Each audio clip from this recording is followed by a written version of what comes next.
साथियों, आज आजमगढ़ में एक नया इतिहास लिखा जा रहा है। यहां से लेकर विदेश तक जे भी आजमगढ़ का रहने वाला हो,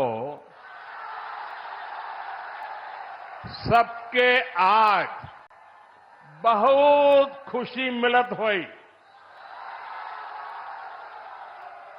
ये पहली बार नहीं हो। एकरे पहले जब हम पूर्वांचल एक्सप्रेसवे का उद्घाटन कईनी, तो आजमगढ़ के सब आदमी कहत रहे कि अब लखनऊ में जहाज से उतर के हमन यहां 2.5 घंटा में आ जाब। अब तो आजमगढ़ में आपन जहाज उतरे का ठिकाना हो गेल। एकरे अलावा मेडिकल कॉलेज और यूनिवर्सिटी बनने के कारण पढ़ाई और दवाई के इंतजाम के लिए भी बनारस जाए का जरूरत कम पड़ी। साथियों, आपका ये प्यार और आजमगढ़ का ये विकास जातिवाद, परिवारवाद और वोट बैंक के भरोसे बैठे इंडी गठबंधन की नींद उड़ा रहा है।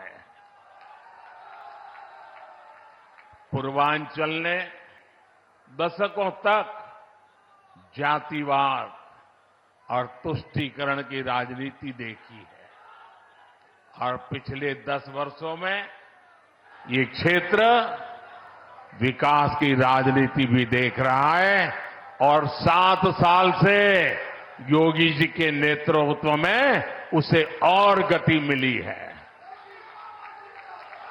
यहां के लोगों ने माफिया राज और कट्टरपंथ के खतरों को भी देखा है और अब यहां की जनता कानून का राज भी देख रही है।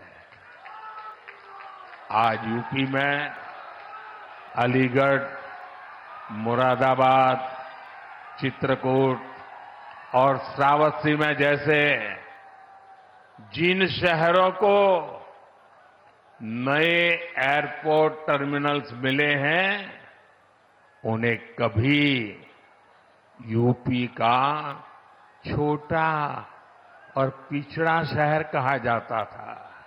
उनकी कोई पूछने वाला नहीं था। अब यहां भी हवाई सेवाएं शुरू हो रही हैं क्योंकि इन शहरों में तेजी से विकास हो रहा है। यहां औद्योगिक गतिविधियों का विस्तार हो रहा है। जिस तरह हमारी सरकार जन कल्याण की योजनाओं को मेट्रो शहरों से आगे बढ़ाकर छोटे शहरों और गांव देहात तक ले गई, वैसे ही आधुनिक इंफ्रास्ट्रक्चर के काम को भी हम छोटे छोटे शहरों तक ले जा रहे हैं। छोटे शहर भी अच्छे एयरपोर्ट, अच्छे हाईवेज के उतने ही हकदार हैं जितने ही बड़े मेट्रो शहर है। और भारत में जो तेजी से अर्बनाइजेशन हो रहा है, उसका जो प्लानिंग 30 साल पहले होना चाहिए था, वो नहीं हुआ। हम उसी को ध्यान में रखते हुए आज टियर 2, टियर 3 सिटी उनकी ताकत बढ़ा रहे हैं ताकि अर्बनाइजेशन रुके नहीं और अर्बनाइजेशन एक अवसर बन जाए, उस दिशा में हम काम कर रहे हैं। सबका साथ, सबका विकास का यही विजन डबल इंजन की सरकार का मूल मंत्र है। साथियों, आज आजमगढ़ मऊ और बलिया को कई रेलवे प्रोजेक्ट्स की सौगात मिली है। इसके अलावा आजमगढ़ रेलवे स्टेशन का भी विकास किया जा रहा है।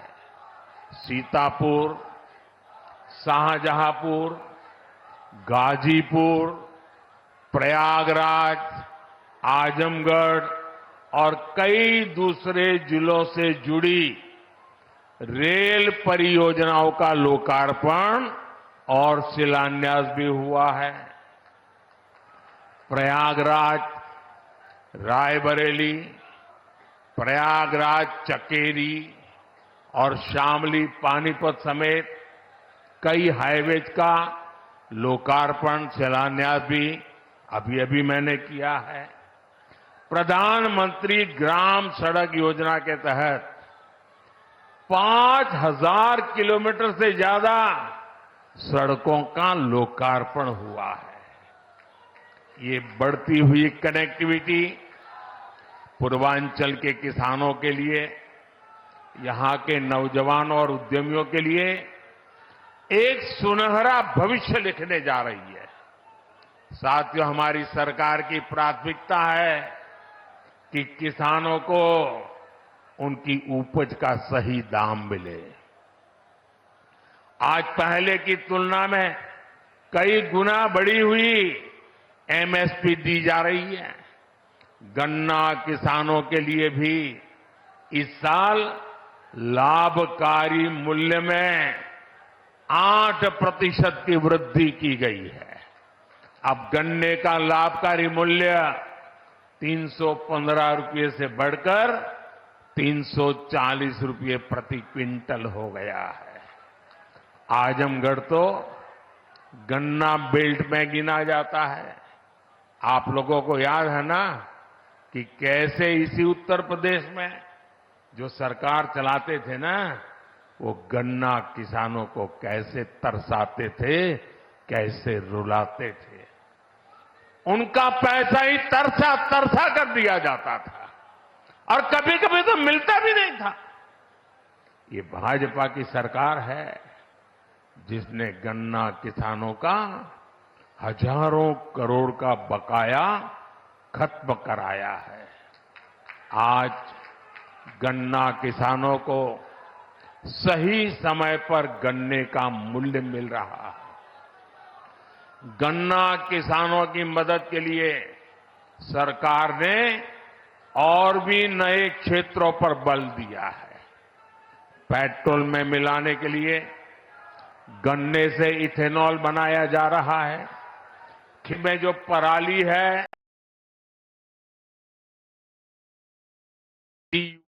उसका लाभ भी यहां के किसानों को मिला है। अकेले आजमगढ़ के ही करीब 8 लाख किसानों का भाग्य भी बदल रहा है। केंद्र सरकार जो पीएम किसान सम्मान निधि दे रही है, उसका लाभ भी यहां के किसानों को मिला है। अकेले आजमगढ़ के ही करीब 8 लाख किसानों को पीएम किसान सम्मान निधि के 2000 करोड़ रुपए मिले हैं। साथियों, इतने बड़े स्तर पर विकास की इतनी तेज रफ्तार तभी मुमकिन होती है जब सरकार सही नीयत और ईमानदारी से काम करती है। भ्रष्टाचार में डूबी परिवारवादी सरकारों में इतने बड़े पैमाने पर विकास कार्य असंभव था। पिछली सरकारों में आजमगढ़ और पूर्वांचल ने पिछड़ेपन की तकलीफ ही नहीं उठाई, बल्कि इस दौर में यहां की छवि खराब करने में भी कोई कमी नहीं छोड़ी गई। और योगी जी ने अभी बहुत बढ़िया वर्णन किया है, इसमें रिपीट नहीं कर रहा हूं। जिस तरह पहले की सरकारों में यहां आतंक को, बाहुबल को संरक्षण दिया गया, वो पूरे देश ने देखा है। इस परिस्थिति को बदलने के लिए यहां के युवाओं को नए अवसर देने के लिए भी डबल इंजन सरकार लगातार काम कर रही है। हमारी सरकार में यहां युवाओं के लिए महाराजा सुहेलदेव राज्य विश्वविद्यालय की नींव रखी गई, उसका शुभारंभ भी किया गया। आजमगढ़ मंडल के हमारे युवाओं को लंबे समय से शिक्षा से लिए बनारस, गोरखपुर या प्रयागराज जाना पड़ता था। बच्चों को दूसरे शहर पढ़ने के लिए भेजने पर मां बाप पर जो आर्थिक बोझ पड़ता है, वो भी मैं समझता हूं। अब आजमगढ़ का ये विश्वविद्यालय हमारे युवाओं के लिए उच्च शिक्षा के रास्ते को आसान करेगा। आजमगढ़, महू, गाजीपुर और इसके आसपास के कई जिलों के बच्चे इस यूनिवर्सिटी से शिक्षा ग्रहण करने आ सकेंगे। आप लोग बताइए, ई यूनिवर्सिटी बन जाए से आजमगढ़, मऊ वालन के फायदा होई के ना? होई के ना? साथियों, उत्तर प्रदेश देश की राजनीति भी तय करता है और उत्तर प्रदेश देश का विकास भी दिशा तय कर रहा है। यूपी में जब से डबल इंजन सरकार आई है, यूपी की तस्वीर और तकदीर दोनों बदले हैं। आज उत्तर प्रदेश केंद्रीय योजनाओं को लागू करने में सबसे अच्छा प्रदर्शन करने वाला राज्यों में है। इसलिए मैं नहीं कह रहा हूं कि मैं उत्तर प्रदेश का सांसद हूं। आंकड़े बोल रहे हैं, हकीकत बता रही है कि आज उत्तर प्रदेश अग्रिम पंक्ति में आके खड़ा हो गया है। बीते वर्षों में डबल इंजन की सरकार ने उत्तर प्रदेश में लाखों करोड़ रुपए के विकास कार्य कराए हैं। इससे न सिर्फ यूपी का इंफ्रास्ट्रक्चर बदला है, बल्कि युवाओं के लिए लाखों नए अवसर बने हैं। आज यूपी की पहचान रिकॉर्ड मात्रा में आ रहे निवेश से हो रही है। आज यूपी की पहचान ग्राउंड ब्रेकिंग सेरेमनी से हो रही है। आज यूपी की पहचान एक्सप्रेसवे के नेटवर्क और हाईवे से हो रही है। यूपी की चर्चा अब बेहतरीन कानून व्यवस्था को लेकर हो जाती है। अयोध्या में भव्य राम मंदिर का जो सदियों पुराना इंतजार था, वो भी पूरा हो गया है। अयोध्या, बनारस, मथुरा और कुशीनगर के विकास के, इससे यूपी में पर्यटन भी बहुत तेजी से बढ़ा है। उसका लाभ पूरे राज्य को मिल रहा है और यही गारंटी 10 साल पहले मोदी ने दी थी। आज आपके आशीर्वाद से वो गारंटी पूरी हो रही है। साथियों, उत्तर प्रदेश जैसे जैसे विकास की बुलंदियों को छू रहा है, तुष्टीकरण का जहर भी कमजोर पड़ रहा है। पिछले चुनाव में आजमगढ़ की जनता ने भी दिखा दिया कि परिवार के लोग जहां अपना गढ़ समझते थे, वो दिनेश जैसा एक नौजवान उसे ढहा देता है। इसलिए परिवारवादी लोग इतने बौखलाए हुए हैं, आए दिन मोदी को लगातार गाली दे रहे हैं। ये लोग कह रहे हैं कि मोदी का अपना परिवार नहीं है।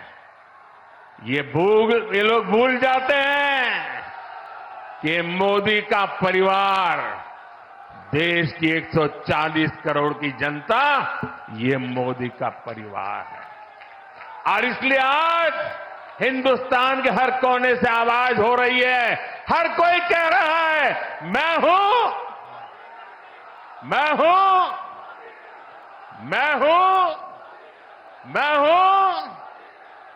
इस बार भी यूपी की पूरी सफाई में आजमगढ़ को पीछे नहीं रहना है। और मैं ये जानता हूं, मैं ये अच्छी तरह जानता हूं कि आजमगढ़ जोन चा जाला ऊ कर लेवला।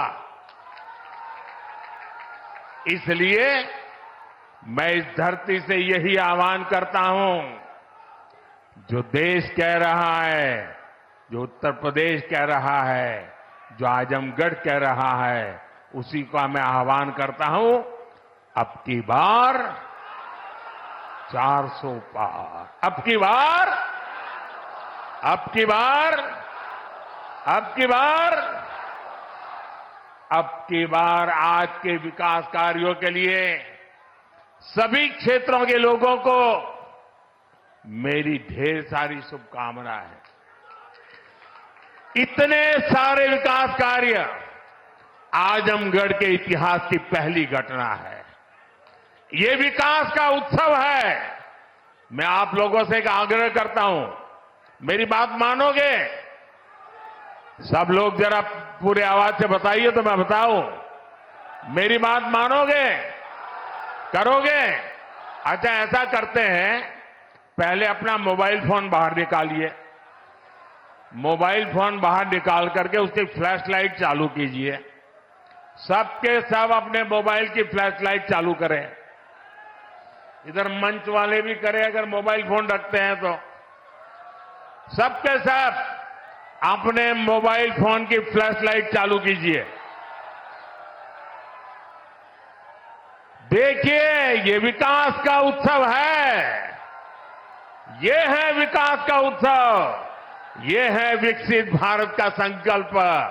ये है विकसित आजमगढ़ के विकास का संकल्प। मेरे साथ बोलिए, भारत माता की, भारत माता की, भारत माता की। बहुत बहुत धन्यवाद। तो आप देखिए, आजमगढ़ वासियों को संबोधित कर रहे थे प्रधानमंत्री नरेंद्र मोदी, जिन्होंने 34,000 करोड़ से ज्यादा की सौगात दी है और साथ ही साथ विपक्ष को भी कई मुद्दों पर घेरा।